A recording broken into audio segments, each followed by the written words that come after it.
Welcome to another episode of After the Poll. Guys, I'm Mike Spider Slayer. This is Comic Book Corner 2.0, and this is the weekly video series, where I'll try anyway, where I give you my thoughts on all of the comic books I read for the current comic book week, and I also give you my top 5. Before we dive into it, guys, I gotta give a quick shout out to Whatnot. If you haven't downloaded the free Whatnot app today, guys, go ahead, use the link in my description box below. It's absolutely for free. There's no strings attached. And when you make your first purchase on Whatnot, you get $15 off of that purchase. So if you're looking for a particular comic book and you're looking for a discount, boom, there it is. If you want to search for cheap slabs, let me tell you guys, I bought a slab the other day on Whatnot and I paid 15 bucks for it. You can't beat it. There's some great deals to be had on there. Take advantage. Use the link in the description box below. It's my gift to you. All right, guys, so here we go.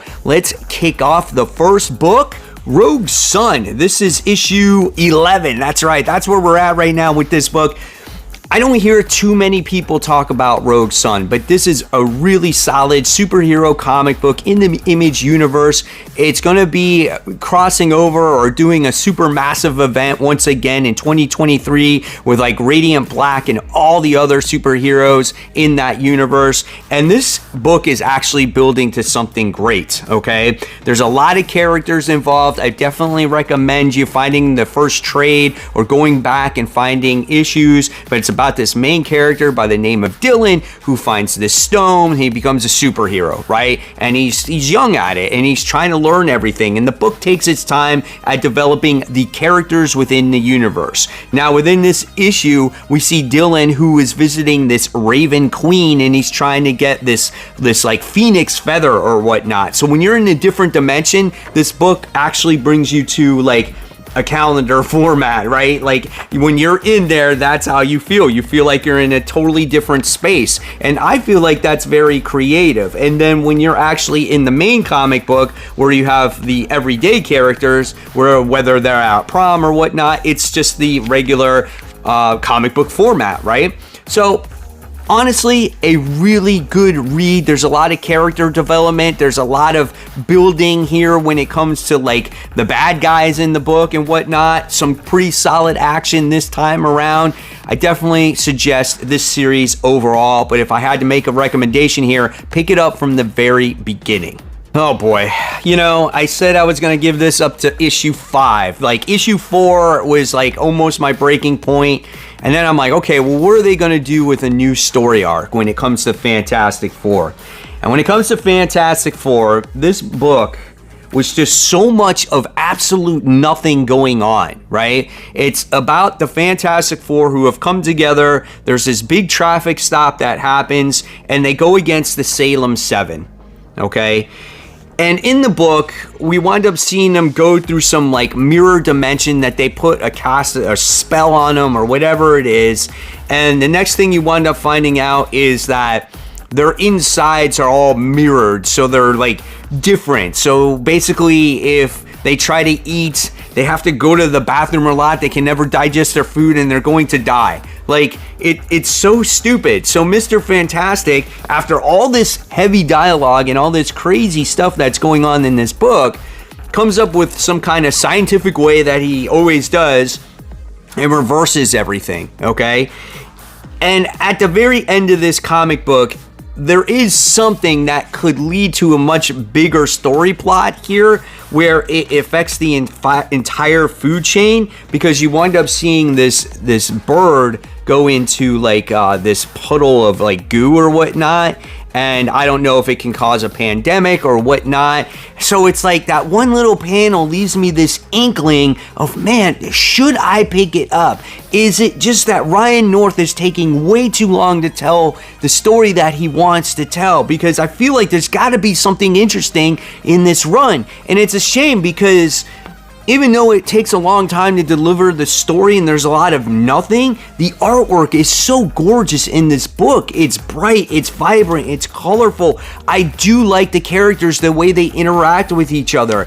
And I just think him telling the story takes too long. Am I going to give it another try?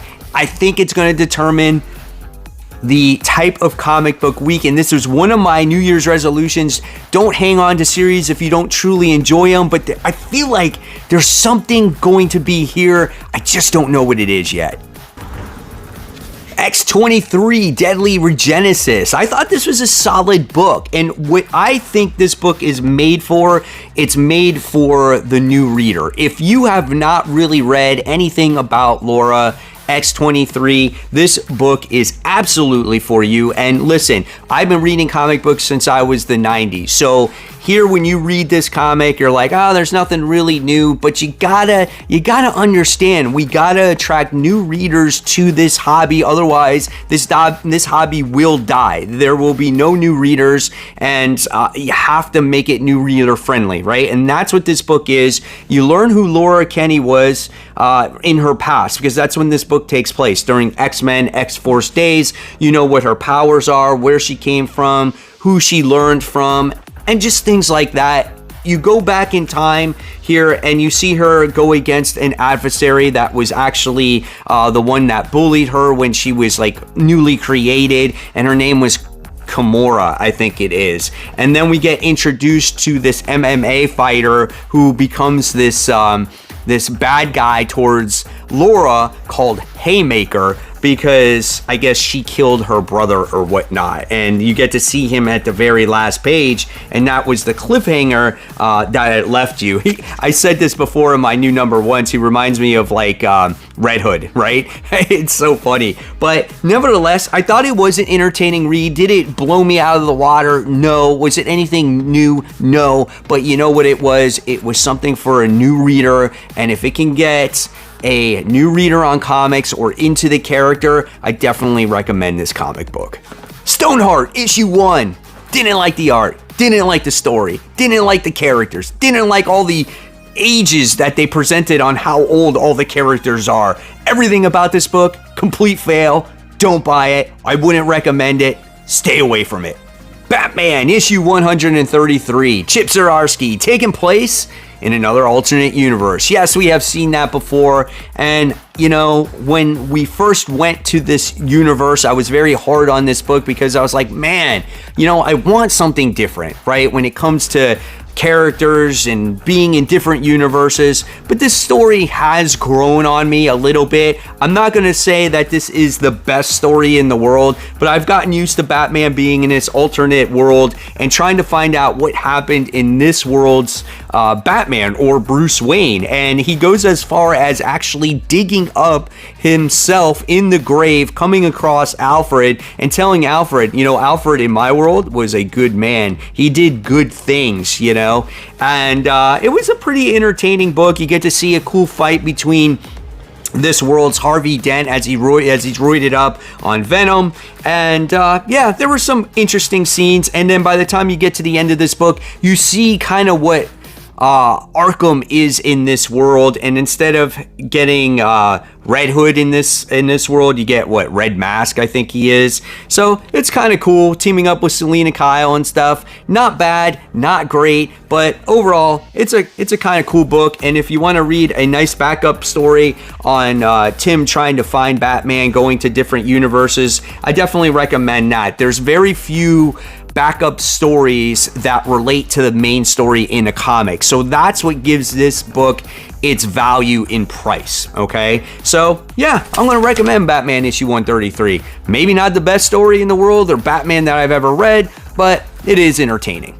Speaking of, former Batman writer Scott Snyder has his own book out through Dark Horse. I think it was Substack originally. This is called Clear. This is issue 1, $4.99 price point. This book, though, is worth its weight. It's got a lot of pages in here, and this is a great story about a character, a detective, who lives in this Earth in the year, I think it's like 2052 or something like this, where you have these things called veils, and Earth is this desolate mess. It's a complete destruction. So if you want to get away, you got to have a veil, and you can live the Earth that you remembered or that you want to live in. So if you want to live in the 80s, go ahead. 90s, go ahead. You want to be a freaking pimp, you can do that. You can be a computer genius. Anything you want to do, you can do. However, there is unsanctioned veils out there, and they're being sold in the black market, and our detective is hired to try to take down this guy. Okay, we learn a little bit how he was married. We find out, you know, his marriage. We learn about that there was this mystery woman that hired him, and we learn about other things, other elements in this world by the time you get to the end of this book. This is definitely a recommend. I'm going to be checking out issue 2. A lot of fun, pretty interesting artwork. It's like a cyberpunk type of feel thing, but I enjoyed it, man. I definitely recommend this. I didn't think it was going to be as good as it was. Are you ready, true believers? Here we go. Top 5 now. Buckle in. Let's get started. Number 5, Batman and the Joker, the Deadly Duo, Book 5. What can I say about this book? It's delivered every single issue that it's come out. It's worthy of a top 5 mention here. This book was not as action heavy as the previous issue, as they were on their train, and we get to see the methods on how Batman works and how Joker works and how some way they have to work together to save the day, right? In this issue, it was a little bit slower as we get this whole situation that's going on with this scientist, this wedding that happened, how this daughter wound up dying, and you just get to see a little bit of action in here, but not a ton. You just get to see how all this stuff is leading up into the point we get to right now when it comes to this climax of this series, I guess, right? You get to see a continuation between the Batman and the Joker here, and we wind up finally getting to see, I think it's the Joker and Harley reunite with each other. I thought that was awesome. A great scene here, but look at this artwork. It's top notch, man. I absolutely love this book. So much fun. I can't wait to see how this whole thing wraps up. Definitely recommend and worthy of that number 5 spot. Number 4, here we go. Adventures of Superman, John Kent, issue 1, done by Tom Taylor. Now, I know a lot of people are not on Tom Taylor's high list these days for some reason. I love most of his stuff that he does. Does he stall out in Nightwing a little bit? Yeah, sure he does. Did people like the way he wrote John in the last volume? No, I don't think they did. However, when it comes to this 6-issue mini, which I actually didn't realize that it was, because I'm trying to see where does it say that it's 6 issues. It doesn't say on there, right? I thought that Tom Taylor could have done a little bit better job at maybe compressing this story just a bit. They spent a lot of time with John going against like these satellites that were falling from the skies and messing with his powers. But the overall story here has me super excited as we get to see Ultraman, who is taking out all the other Supermans in different universes. And eventually, he's going to make his way to the main metropolis, to the main Earth, Earth Zero, and he is being recruited by Mr. Terrific and Valzad to try to stop Ultraman. Now, this is going to create some major PTSD for John because he was trapped in that volcano for many years and he's lost his childhood. That makes up for an awesome setup, right? So he has no choice but to go against Ultraman. Check out the artwork here. At times, this artwork absolutely shines. Again, my only gripe about this story is that I wish there was more story within the first issue. I feel like, you know, when it comes to Tom Taylor's writing, it's really decompressed. And even though this book is only 6 issues, maybe we could have got a lot more story within this miniseries. Still early to tell on what's going to happen and how everything turns out, but overall, this book is off to a great start. Number 3. Now, people are going to probably hate me for this. I got really mixed emotions when I did my episode of Spider-Man Weekly when it came to this one, because people are like, so we're supposed to like actually care about a character from like 15 years ago that we never seen, or this is a cheap cop-out. Like, there was a lot of people that didn't like this issue, and then there's people that actually love this issue. I'm on the camp of where I loved it. I thought it was good. We're finally getting to the point of where Peter and Mary Jane were for the first year, and we're going to get to the kids. I guess there was this inconsistency with the kid's name on what the kid was called in the beginning. I don't remember that far, so from as far as I know, I guess there's a girl, the kid's name is Stephanie or whatever. But in this book, we wind up seeing the return of a character by the name of Rabin. I think that's his name, right? And both Peter Parker and Mary Jane know who this character is, and I didn't know who this character was because I think this is right before I wind up getting back into reading comics again. But we get to this all-important part. Isn't this what we all wanted, guys? Like, it seems like in very many ways, we want something new, but then when we get it, we don't like it. And so it's like, but then when we have old, it's just like, I don't know. It's just like we can't seem to please anybody when it comes to Spider-Man anymore. So I personally don't know what the right answer is. The one thing I do know, though, is we need to get John Romita Jr. off the book. We need a new artist on this book that's going to make Spider-Man shine. There is moments here where it's okay, but the overall artwork is not for a lot of people. That's where everybody pretty much agrees on. But we get this character who returns back from the pages of Amazing Spider-Man 555, 556, 56, and 57, okay? And if you read those stories, you'll understand who this character is. This character was created by Zeb Wells himself. So he decided to make his run here based off of a character that many people don't know about, right? And I feel like that's okay. I think that's being original. I feel like that's thinking a little bit outside the box. And I feel like that's nothing wrong with that, okay? And so we're sitting here and we're sending Peter and MJ to this alternate world, and now we're going to find out, you know, why everything fell apart from this point on. So he could be just a catalyst to get things started here. I don't know, right? We still have a few issues to get to the point of 25 and 26, which is going to be the milestone issues. I love the setup of this. We'll see where it goes from here, but I'm not dogging it at this point. Okay. So for whatever reason, Marvel doesn't want Mary Jane and Peter in the comics together anymore as a relationship, right? Or maybe not even an Amazing Spider-Man comic anymore, period. However, wouldn't you want the next best thing? If you're truly a fan of Mary Jane Watson, why not read her in Mary Jane Black Cat, right? I think as a character, she is much better here than in Amazing Spider-Man. In Amazing Spider-Man, in most cases, she's just the person that's off to the side that's in a relationship with Peter Parker. Here, she's like a hero, and I think that's kind of cool. Now, how she became this hero, I don't know if we're going to read that in the pages of Amazing Spider-Man, but her in this book is pretty badass team up with Felicia Hardy. I think it's a great book. Their character interactions are awesome. The artwork is awesome as they're in limbo trying to defeat this Guardian to protect the sword. And I love Mary Jane's new power set as she has this bracelet, and when she thinks of something and if luck is on her side, she becomes all powerful. And you wind up getting to see that in this comic book. Again, it's so cool, man, and she's pretty much a badass in here. And I'm not gonna lie, I was pretty afraid of her on her level of power by the time she defeats this creature.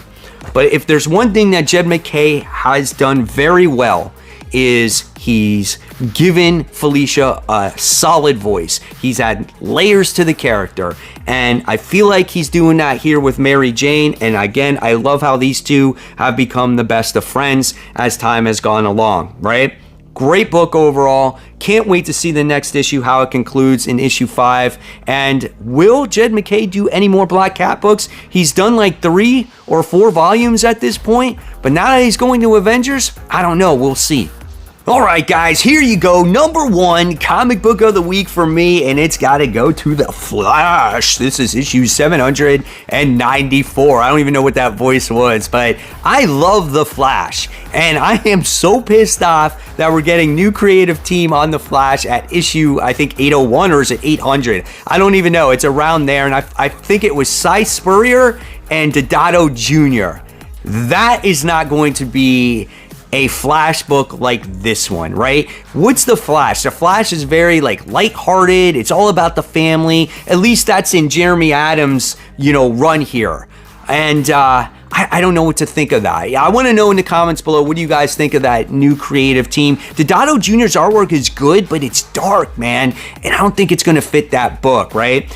But when it comes to this book, at least, we get Irie as the hero here, trying to save the day, and that was so good. And what this book has so much character moments and character emotion that makes you feel for these characters and makes you feel the pain that they're going through when you read it, and I love that. And the art is so bright and vibrant, and it doesn't do anything like, it's not rewriting comics, right? It's very simplistic. It's almost the way why we love comics to begin with. It's a self-contained event. It's a story arc within the series. It's like he's wrapping up the story that he wanted to tell, the main story that he wanted to tell before he leaves the book, right?